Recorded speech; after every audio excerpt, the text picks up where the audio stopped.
Hello and good evening. My name is Ankit Sharma. I am a PhD scholar at Gujarat University and I am doing PhD on the topic non-performing assets, and which is a multidisciplinary research. It combines the disciplines of economics and finance. And I am going to be a faculty today for this demo session, which is on balance of payments. We have been looking at different subjects over different periods of time in these demo sessions that are being conducted by me, the parts that are being conducted by me, and previously yesterday we looked at microeconomics, and today we will be looking at macroeconomics. All right, and in macroeconomics we'll be looking at balance of payments. Now, please note that since these are demo sessions, these are just conducted to give you a perspective into how these 1 hour sessions at College Dekho will be conducted. These regular tutorial classes will be conducted, and it is also supposed to show you how these basic concepts will be explained in detail, right? Now, again, since these are demo sessions, sorry. Since these are demo sessions, we will not be going into too much detail about these topics, but that does not mean that we will not read them as well. We will be going over them briefly. All right. Now let us start with the demo session for today, which is on the subject macroeconomics, and which deals with the topic balance of payments. All right. Yes. So first of all, let us understand what is this balance of payments, right? What does this term balance of payments mean, right? So balance of payments is nothing but an account. All right, it is an account which shows you the history of all the economic transactions between the residents of a country and the outsiders. All right. It is an account which shows you the history of economic transactions between the residents of a country and outsiders in a given period of time. All right. It is not made for 2 or 3 periods combined, but it is made for one specific period of time. And then that could be compared with different other periods of time. All right. So it could be made for, let us say, quarterly. It could be made for half yearly basis, or it could be made on yearly basis as well. All right. So it is an account which shows you a history of economic transactions between the residents of a country and the outsiders, and in a given period of time, for a given period of time. All right. So uh, in the balance of payments, there are these two different categories. There are these two different accounts that are included in the calculation of balance of payments, if it is favorable or unfavorable. And these two different accounts are called the current account and the capital account. All right. Now, what is the current account and what is capital account? We will be looking at them briefly in a little while. But for now, let us just understand that balance of payments is a sum of the balance of current account and the balance of capital account. So whatever the balance is at the end of a certain period in these accounts, both of these balances are added, and the resultant value is the balance of payments amount. All right. And apart from the balances of current account and capital account, the international monetary transactions are included. Right, just as we looked at in the beginning of this topic, that it is an account which shows you a history of economic transactions between the residents of a country and the outsiders. So whatever transaction that is happening between a resident and an outsider is termed as an international transaction, right? So it includes all the international monetary transactions that are happening in a certain period of time. All right.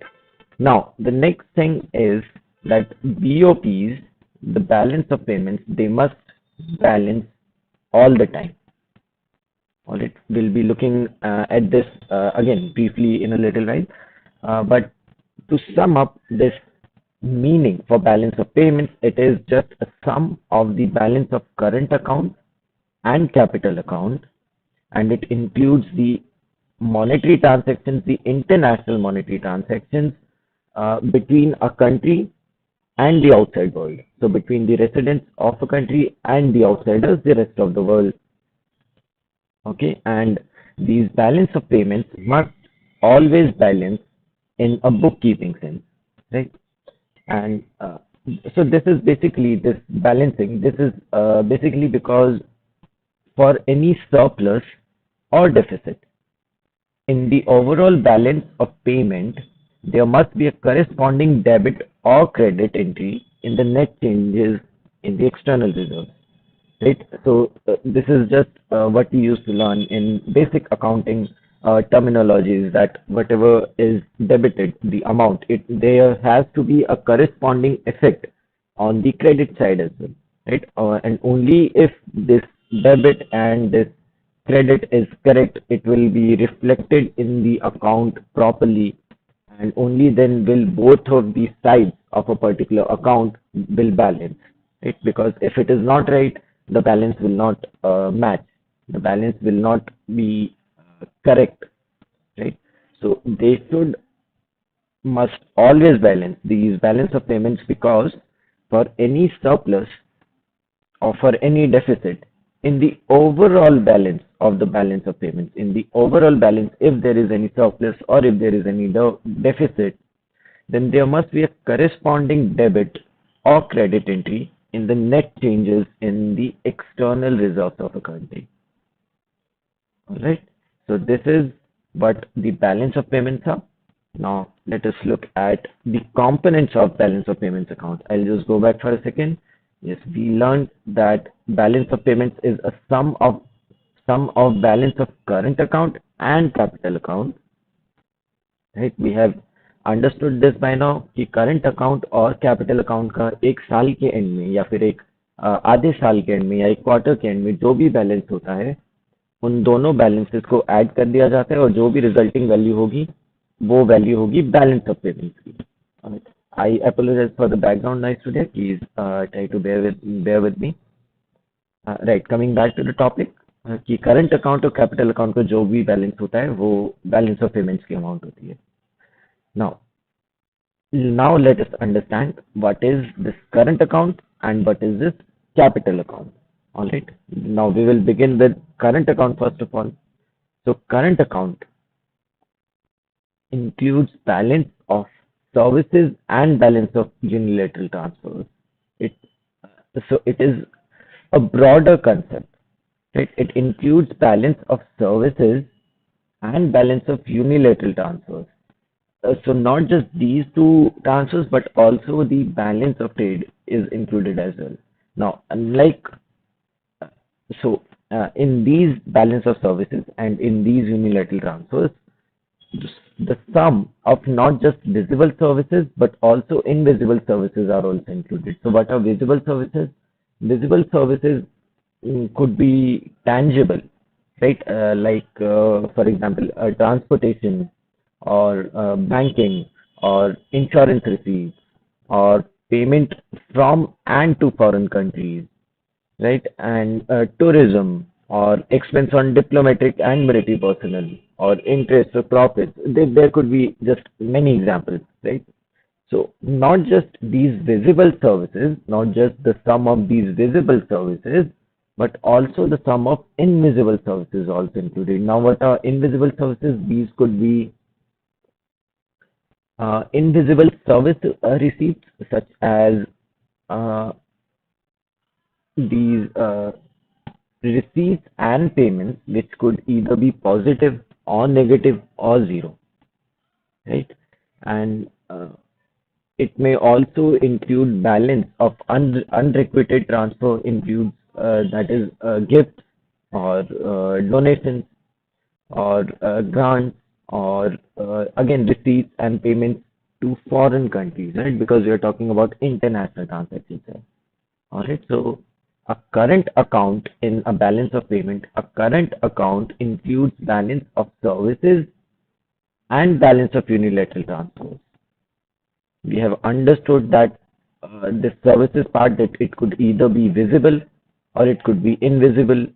And in the balance of unilateral transfers, we have understood that this could be gifts, this could be donations, right, which are one-sided, which are unilateral. All right. So this was current account. Now let us look at capital account. Hmm. So capital account, uh, again, it includes, just like capital account, it includes balance of private direct investments. All right. Uh, Capital account includes balance of private direct investments, portfolio investment, and it includes government loans to foreign governments.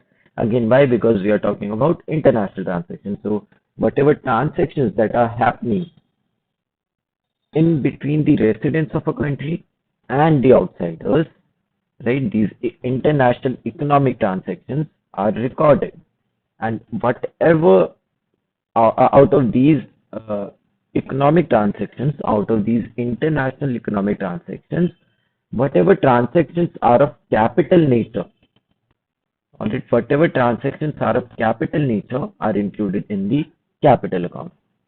All right, now we have understood that these include balance of private direct investments or portfolio investment.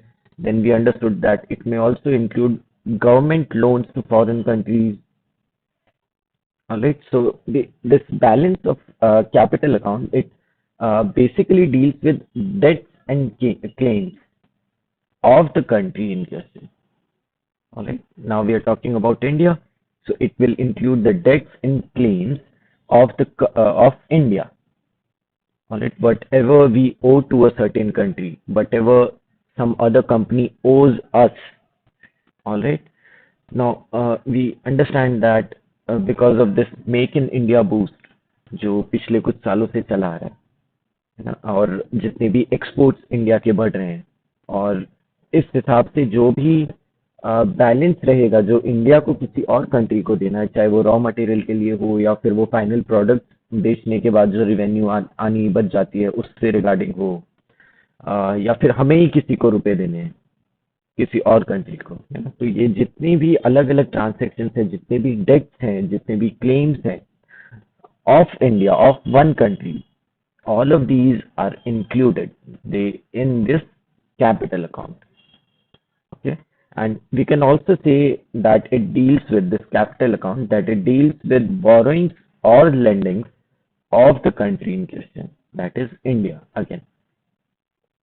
So the borrowings from other country and lending to some other country, right? These international economic transactions that are of capital nature are included in the capital account of the balance of payment. All right. Now let us look at our next topic, where we'll be talking about the trends in the balance of payment of India. All right. Until now we have understood what balance of payments are. We have understood the two different types of accounts in the balance of payment, that is the um, current account and the capital account, and we have understood that the at the end of a certain period for which the balance of account is being made, at the end of a certain period, whatever balance that remains in this capital account and in this current account, these balances are added up, these balances are summed up together, and whatever the resultant value is your balance of payment amount. All right. And after understanding this, let us look at the trends that exist in India when we are talking about the balance of payments. All right. So while analyzing India's balance of payment situation, it has to be understood that जो भी balance of payment का amount था, जो भी उसका balance था, वो 1975 से 1978 के आसपास वो बहुत कम होने लग गया था. It started deteriorating between 1979 and 1980. Now, why is that? Because if you remember, there was this LPG policy that was introduced in 1991. The privatization and globalization policy that was introduced by the then Minister of State, Mr. Manmohan Singh, right? And he introduced this LPG policy. And before that, it uh, the exports that were out of India, the exports that were going out of India were not that much, and the imports that were coming in was not there as well. As in, the international participation of India with the outside world was not that much, and because of that, India की जो balance of payment का जो balance था it started deteriorating when in 1979 to 1980 all it and ये basically इसलिए हुआ क्योंकि this basically happened because the growing trade deficits which till fifth plan जो 5 ईयर प्लान चले आते हैं जो उसके जो 5वें प्लान तक था ये जो ग्रोइंग ट्रेड डेफिसिट था till fifth plan these were offset by net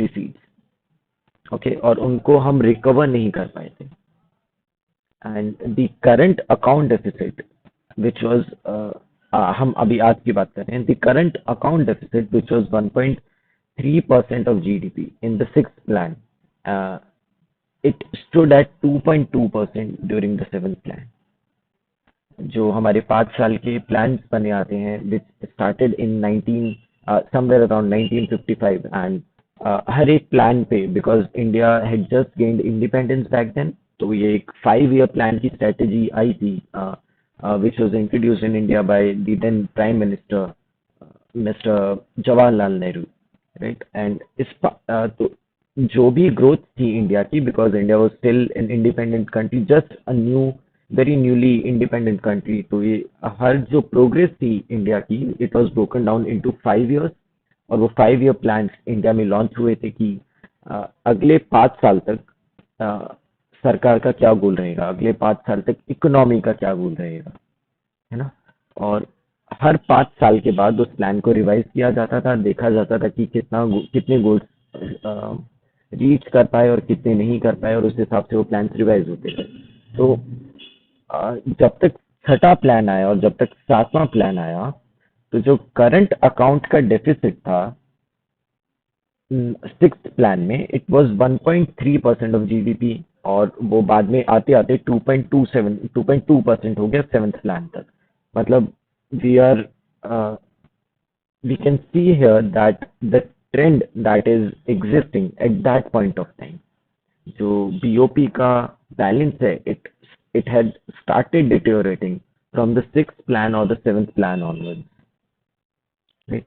And these large and sustained current account deficit had to be financed by substantial inflow of capital in the form of loans or commercial borrowings and inflow of funds from NRIs क्योंकि वो balance बढ़ते बढ़ते इतना बढ़ गया था कि उसमें एकदम से इन्फ्लक्स होना चाहिए था एक तरीके से कहा जाए तो कि एकदम से इन्फ्लक्स होना चाहिए था फाइनेंस का इकोनॉमी को संभालने के लिए और वो जो इन्फ्लक्स था वो किस तरीके से किया गया कमर्शियल बोरोइंग्स के जरिए या फिर एनआरआईज जो थे हमारे बाहर के उन एनआरआईज को इंडिया रुपए भेजने के लिए कहा गया कि inflow of funds from NRIs basically और उसी वक्त पे गल्फ क्राइसिस भी हुआ वर्ल्ड में right in the Middle East और गल्फ क्राइसिस की वजह से it further this balance of payment situation it further deteriorated और हमारे जो बैलेंस ऑफ पेमेंट की पोजीशन थी it again started deteriorating right? And our reserves, India's reserves touched very low levels. And in order to combat all of these problems and to boost export of our country and to curb import changes, there was these changes that were made from time to time in exports. And to give an example of what changes were made to help the balance of payment situations, the currency of our country, which is INR, this currency was devalued. And why it was devalued? It was devalued again during the LPG policy that was introduced in 1991. अगर India के रुपए की value कम कर दी जाए, अगर INR की value, तो what does this term mean first of all, कि आईएनआर की वैल्यू कम कर दी गई हमारी ही सरकार ने। तो इट इज, जब भी आप कभी सुनो कि आईएनआर की वैल्यू गिर गई है या आईएनआर इंडियन रुपी की वैल्यू बढ़ गई है, it is always in comparison to a dollar, on it, a dollar which is a set international currency for different international trades। तो एक डॉलर की वैल्यू मान लीजिए आज के समय पे 100 रुपए है। I am just giving an example. अगर वो कल के दिन पे 120 रुपए हो जाती है तो हम बोलेंगे कि रुपए की वैल्यू घट गई है, गिर गई है। और अगर कल ही, अगर वो 100 से 120 की बजाय अगर वो 80 रुपीज पे आ जाती है, 1 डॉलर की वैल्यू, तो हम बोलेंगे कि आईएनआर स्ट्रांग हो गया है, रुपी स्ट्रांग हो गया है। तो बैलेंस ऑफ पेमेंट्स की जो सिचुएशन थी 1990 1980s 1990s के आसपास, उसका एक सॉल्यूशन के जरिए में अ, जो करेंसी की वैल्यू थी, आईएनआर की वैल्यू थी, it was devalued by the government। and why was it done? Because if uh, if our currency's value is low, then the exports that we are making to other countries would be of less value as well, right? And all these other countries, all these other traders, all these other consumers from outside, from the outside world, they would want to buy our products, right? They would want to purchase products from our countries, and all of this devaluation of currency ultimately helped in increasing the exports of India, right? और अगर exports बढ़ रहे हैं तो balance of payment situation positive रहेगी, right? जो deteriorate होती जा रही थी, जैसा कि हमने पढ़ा, जैसा कि हमने समझा कि सिक्स फिफ्थ ईयर प्लान और सेवन्थ 5 ईयर प्लान तक वो डिटेरियोरेट होना स्टार्ट हो गई थी। तो एक्सपोर्ट्स बढ़ने की वजह से this balance of payment situation को काफी हेल्प मिली, ऑलराइट, और we were able to somewhat recover from this situation because of this। And apart from devaluation of the currency, we also sought a loan from the IMF, which is the International Monetary Fund.